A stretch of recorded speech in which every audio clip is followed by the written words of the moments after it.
VFD అలాగే ADR ఈ రెండు సంస్థలు కొన్ని వాస్తవాలను బయటపెట్టాయి. ఇవి దేశం మొత్తం ఆశ్చర్యపోయేలా చేస్తున్నాయి. ఒక్క విఎఫ్డి ఓట్ ఫర్ డెమోక్రసీ అనేటటువంటి సంస్థ ఇచ్చినటువంటి ఒక డేటా ప్రకారం చూస్తే ఏపీ, ఒడిశా అన్ని రాష్ట్రాలది ఇచ్చింది. అందులో ఏపీలో, ఒడిశాలో 12.5% అంటే పోలైన ఓట్లకు లెక్కించిన ఓట్లకు మధ్య ఉన్నటువంటి తేడా.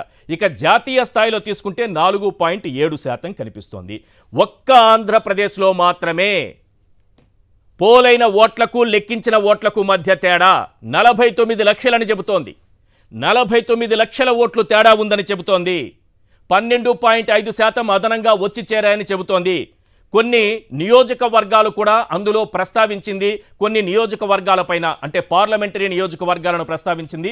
7 పార్లమెంటరీ నియోజకవర్గాలపైన దీని ప్రభావం చాలా స్పష్టంగా కనిపిస్తోందని కూడా రాసింది. ఇందులో మీరు ఇప్పుడు స్క్రీన్ పైన చూస్తున్నారు సార్. ఎస్, ఇందులో వాళ్ళు చాలా చక్కని డేటా ఇచ్చారు సార్. ఒడిశా, నేను ఆర్డర్లో ఉన్నవి ఒక 2-3 చెప్తాను. ఒడిశా ఉంది, మహారాష్ట్ర ఉంది, వెస్ట్ బెంగాల్ ఉంది, నెక్స్ట్ ఆంధ్రప్రదేశ్ ఉంది, ఆ తర్వాత కర్ణాటక, ఛత్తీస్గఢ్, రాజస్థాన్. ఇందులో ఒడిశాలో మాత్రమే 12.48% ఓటర్ పర్సంటేజ్ ఇంక్రీజ్ పెరిగినటువంటి పోలింగ్ పర్సంటేజ్ అంటే కౌంటింగ్ నాటికి పెరిగినటువంటి పర్సంటేజ్. ఇది టోటల్ ఓట్స్ ఎన్ని పోలయ్యాయంటే ఇక్కడ 20.86 మిలియన్ అంటే 2.086 crore ఓట్స్ అనమాట. ఇక్కడ total votes hiked and dumped అనేది ఇంకో కాలం ఇచ్చారు. దీని ప్రకారం చూస్తే ఒడిశాలో 42 లక్షల ఓట్లు అదనంగా వచ్చి చేరినట్టుగా కౌంటింగ్ సమయానికి తెలుస్తోంది. ఇది 21 పార్లమెంటరీ కాన్స్టిట్యుయెన్సీస్ మీద ప్రభావం చూపుతోంది అనంటూ ప్రధానంగా 18 స్థానాల్లో ఏ విధంగా ఉందనేది ఒడిశాకు సంబంధించింది. ఫస్ట్ పేజ్ మీరు చూస్తున్నారు. ఇప్పుడు ఆంధ్రప్రదేశ్ విషయానికి వద్దాం. ఇది వరుసగా చాలా ఉన్నాయి. ఆంధ్రప్రదేశ్ విషయానికి వస్తే సార్ చాలా క్లియర్గా కనిపిస్తోంది. 12.54%, అది అలాగే ఫ్రీజ్ చేయండి. 12.54%, 2.81 crore ఓట్స్ పోలైనటువంటి ఓట్లు. అదనంగా కనిపిస్తున్నటువంటి ఓట్లు 49 లక్షల ఓట్లు. 25 పార్లమెంటరీ నియోజకవర్గాలు ఉన్నాయి. ఇందులో ప్రధానంగా 25కు సంబంధించి నెక్స్ట్ కాలంలో వాళ్ళు చూపిస్తున్నారు 7 పార్లమెంటరీ నియోజకవర్గాలపైన దీని ప్రభావం ఉంది. 7 కనిపిస్తోంది కదా సార్. ఆ 7 ఏంటో కూడా చాలా క్లియర్గా రాశారు. 7 పార్లమెంటరీ కాన్స్టిట్యుయెన్సీస్ ఏమేమి ఉన్నాయనేది. 1 Ongole, wear the TDP has one by a margin of 50,199 votes. Number 1. Kurnool, where the TDP has won by a margin of 1,11,298 votes. Nandyal, where the TDP has won by a margin of 1,11,975 votes. Hindupur, where the TDP has won by a margin of 1,32,427 votes. Ika Narsarawpet gurinchi chala clear ga rasaru. Narsarawpet, where the TDP has won by 1,59,729 votes. Yelur, where the TDP has won by 1,81,857 votes. And Anantapur, where the TDP got 1,88,555 votes. లక్షల ఓట్లు, లక్షల ఓట్లు చేరిపోయాయి.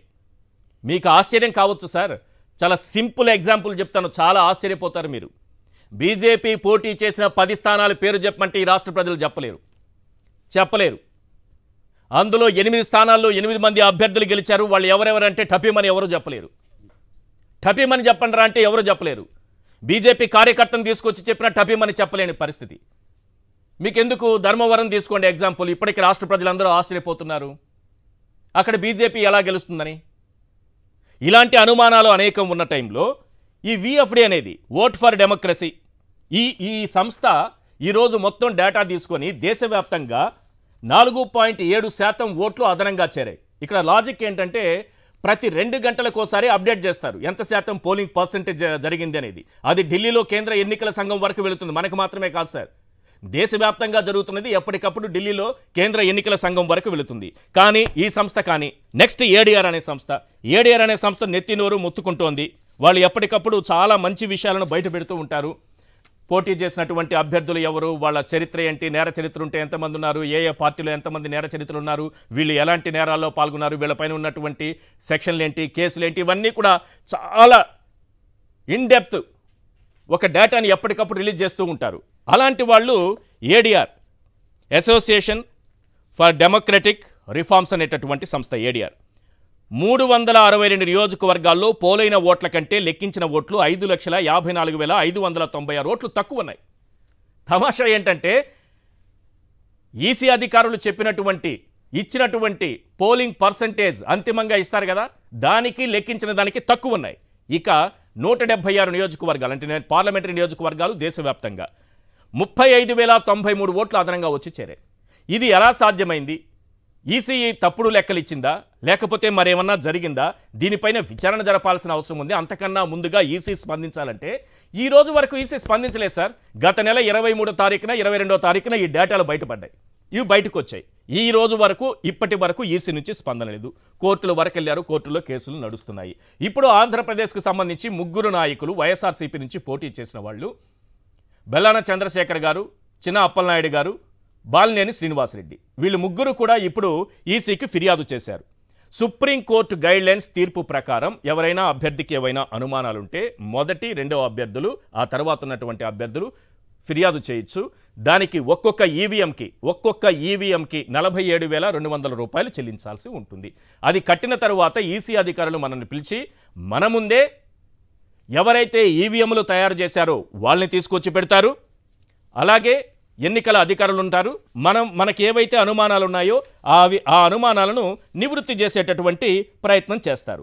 Electronic voting మెషిన్లలో పొందుపరిచిన micro controller చిప్లలో tampering లేదా మార్పులను ధృవీకరించాలని కోరుకునే అభ్యర్థులు ఎన్నికల సంఘం జారీ చేసిన స్టాండర్డ్ ఆపరేటింగ్ విధానం ప్రకారం ఒక్కో ఈవీఎం సెట్కు 47,200 చెల్లించాల్సి ఉంటుంది. ఎలక్ట్రానిక్ ఓటింగ్ మెషిన్ సెట్లో బ్యాలెట్ యూనిట్, కంట్రోల్ యూనిట్ మరియు వీవీప్యాట్ మూడు ఉంటాయి సార్.